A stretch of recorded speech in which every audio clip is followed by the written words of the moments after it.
Alright guys, so we're going to work a double attack from the mount. Alright, it's going to be a choke to an arm lock with a few additional details, alright? So when I'm mounted on Vlad, for the newer students, okay, unless you're punching, there's no reason to be seated upright like this.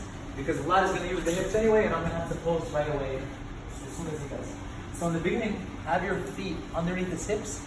Your feet can be crossed like this. You can go to toe, or you can also go like grapevine.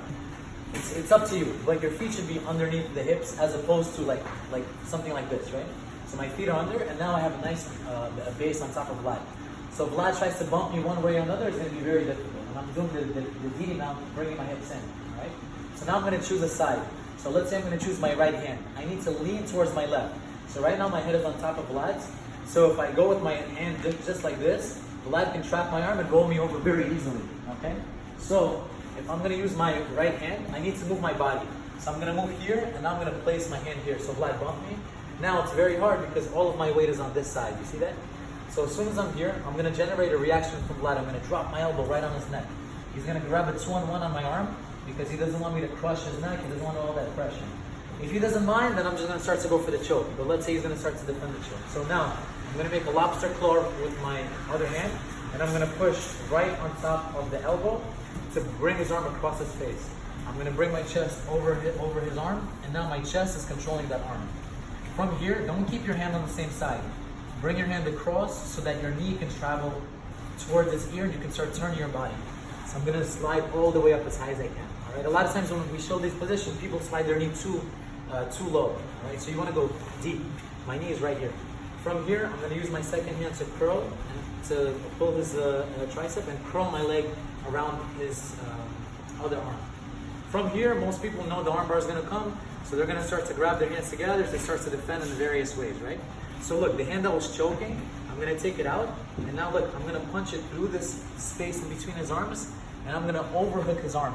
And when I do that, I now killed his defending arm. He no longer has an arm to defend, and the arm that I want is going to be free for my taking, okay? This arm is no longer in play. From here, if I'm straight up, it's going to be too hard to throw my leg over, so I have to lean my body, slice over his head, start to sit back slowly, get my 2-on-1, curl my heels, and then finish with my armbar from the mount. All right? So there's a lot of little details here to make this effective, all right? So again, I'm basing out, pick a side, lean to that side, put my fist in, not 4 fingers, my thumb in, so that I can use my elbow. He grabs.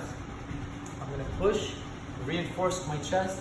The most common mistake, not mistake, but I see people go here, now it's hard to slide. So put your hand across. So now it's easier to slide, and you're now facing away from me, right? Second hand, I'm going to pull in, curl, and now he's in my S-mount position. From here, the hand that was in the neck, I'm going to take it out. I'm going to punch it in between his arms and overhook his arm so that he cannot use that arm to defend the armbar that I want. From here, I'm going to lean my head towards his knees.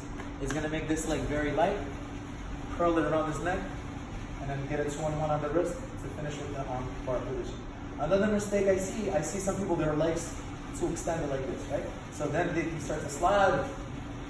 50 things can go wrong. So you want to do a nice curl, pinch, and now 2-on-1 to get the finish.